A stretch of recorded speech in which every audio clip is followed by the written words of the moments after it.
What's good, y'all? I'm Jerry, about to check out 10 finishers WWE wrestlers regret doing. This video is about WrestleMania.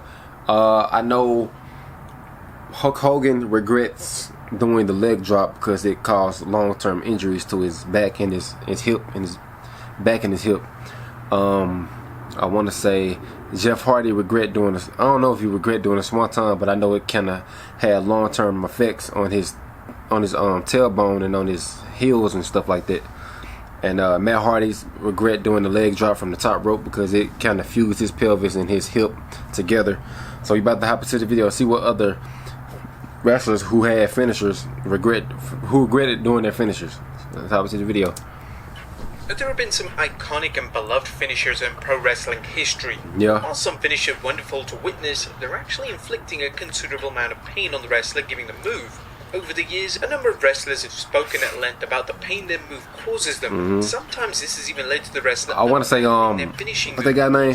The Dynamite Kid. He regret doing the diving headbutt because it caused brain damage and also neck injuries too.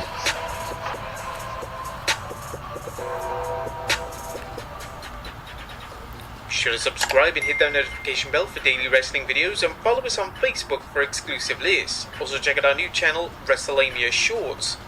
Number 10, the diving headbutt. Dynamite Kid. The innovator of the diving headbutt finishing move. This who inspired Chris Benoit. Harley Race. But I know Dynamite Kid especially. It's real that the move can cause severe damage to had the long-term spine and injuries. neck and can even lead to brain damage. Ray sent a firm warning to young wrestlers in relation to using this move, but it looks like his message hasn't got across yet. Nope. Since Race introduced the move, names such as Daniel Bryan and Chris Benoit both used the move. There appears to be no sign of the move going out of fashion, as a number of wrestlers in Christian still every does it, major company enjoy using the infamous diving headbutt. This is worrying, and it's likely going to take a wrestler such as Bryan Danielson speaking out against the move to influence any CTE is real. change. Number 9, the Stunner. The Stunner? Stone Cold Steve Austin's finishing move, the Stone Cold Stunner, was the perfect move for Austin. It won him countless WWE titles and was incorporated in some of the most celebrated moments in WWE history. However, when you actually examine the Stunner, it's easy to see that it hurts a lot more than the wrestler taking the move. Yeah. Austin has to, in essence, take a bump on his backside, and doing this every night for years on end is going to lead to serious damage. Yeah. This is especially the case as Austin himself was notoriously struggling with injuries throughout his career, and the Stunner being chosen as his finishing move certainly would have eased the burden on him. Austin has admitted on his podcast in the past that when his back was giving him problems, he used to cringe at the thought of using the Stunner, but he does state that he still thinks his Stunner is up there with one of the best finishers of all time.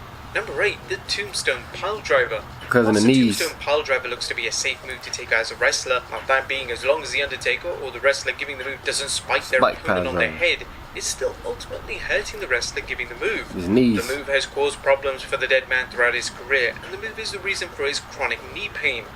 The issue with the move is that the person delivering the move has to take the bump right on their knees, and over time this is going to cause damage, especially if you're wrestling for decades on end. Number 7, the Shooting Star Press.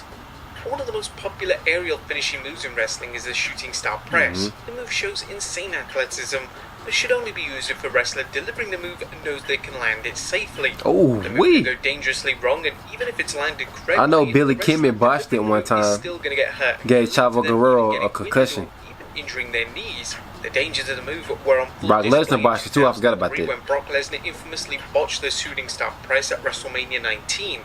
This was a move that Lesnar had done several times in OVW, but when it came to doing it on the grandest stage in them all, it went horribly wrong. He didn't get the elevation. Lesnar landed on his head, and there was serious concern that he had broken his neck. Thankfully, Lesnar was able to escape the botch with just a concussion, and this would mark the last time Lesnar would even attempt the move in WWE. Yep. Number 6, the Pedigree. The knee injuries Going back to the knees. really common in the wrestling world, and one finishing move that certainly doesn't reduce them is the Pedigree. The Pedigree sees the person delivering the move take a bump with most of the impact going on their knees. Over time, this is going to cause damage to the knee and could even lead to surgery in the long run. This likely explains why wrestlers such as Seth Rollins, who previously used the move as their finisher, now save the move for special occasions, specifically major matches. The Pedigree isn't a good finisher for a wrestler with established knee problems, and with Rollins suffering a career-altering knee injury in 2015, the Pedigree being used sporadically is without a doubt a sensible move. Number 5, diving leg drop. Yep. Matt Hardy used a top rope leg drop throughout his multi-decade long career, but this finishing move has caused Hardy extensive problems. Hardy has revealed that using the move, in particular using the move from the top of the steel cage in 2005, has led his lower back and pelvis fusing together. This has seriously hindered Hardy's in-ring performances, as it's clear that he isn't the wrestler he once was. Hardy's still active as an in-ring talent competing in AEW, and he's adapted his in-ring style to accommodate for this ongoing injury. The move does seem to be slowly fizzling out of modern wrestling, with it only being used on rare occasions in major North American Don't nobody really do the dive leg drop. Smart move based on the severity of Hardy's injuries. Number 4, the leg drop. Hulk Hogan. Speaking of the leg drop, the man who made the move famous, that being the immortal Hulk Hogan, has spoken in great depth about his regrets in relation to using the move. According to Hogan, using the move throughout his career has led to a multitude of back issues, and he's been forced to have back surgery on a number of occasions. Speaking to the LA Times in 2019, the Hall of Famers stated, "Everyone says they wouldn't change anything about their life. If I could change anything, it would be my finisher. I would never use a leg drop. I'd use a sleeper. All the back surgeries I've had because of that damn leg drop.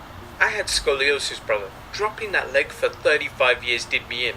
I said I had the largest arms in the world, and I should have used a sleeper hold or another finisher with my arms." Number 3, the Frog Splash. The Frog Splash has been used by top names in wrestling such as Eddie Guerrero and Rob Van Dam. One thing that's always been clear about the move, it leads to the wrestler delivering the move to be in severe pain. The move usually involves the wrestler landing on their elbows and knees, and taking this high impact bump for years is going to lead to wear and tear on the body. Montez Ford isn't just called high risk as a marketing tool, it truly is high risk. For instance, Eddie Guerrero's first match in WWE, he dislocated his elbow performing the Frog Splash. Then fast forward to 2022, Logan Paul injured himself performing the move onto the announce table. It can be a dangerous move that wrestlers need to perform with severe caution. Number 2, the Swanton Bomb. Now, one of the reasons that Jeff Hardy's in-ring work resonated with fans was that his finisher stood out for all the right reasons. Hardy's Swanton Bomb finishing move acted everything Jeff did back in the day was high risk. Hardy's matches, and the move became synonymous with Hardy's career. Yep. However, although the move is often graceful upon execution, it's caused problems for Hardy, and it only appears to be getting worse as he's getting older. Yep. Hardy revealed in a 2022 interview in the ad-free show Media Scrum that the move has hurt more and more as his career has progressed, and he's admitted that as he's got older, it's much harder to control the move and subsequently control his landing. And number 1, the RKO. That's partially the reason why Randy Orton is out right now Randy Orton has managed to make the move with an injury. iconic. Unfortunately, the credibility of the move aside, the move does in fact hurt Orton when delivering it, and he's had strong regrets about picking the move up as his finisher. Speaking to Fox 2 now, this is what the multi-time champion had to say. "I've been doing it for a very long time, and I kinda wish I could go back in time and create a finishing move that didn't entail me jumping as high as I can and landing on my back. After doing that a couple of thousand times over the last few decades, I'm starting to feel it." Damn. Orton's documented back problems led to Orton taking an extended leave Don't get old, y'all. Don't get old. in 2022, and Orton would even be forced to have back surgery, which put the in-ring future of one of the most popular wrestlers of the modern era in serious He'll be back jeopardy. hopefully before the end of this year or next year. Doing. Be sure to leave your comments down below. I'll see you next time. Alright, y'all, great video, man. Let me know down below in the comments of what y'all thought of my reactions to the video. Like, comment, subscribe, and until next time, I'm out. Peace.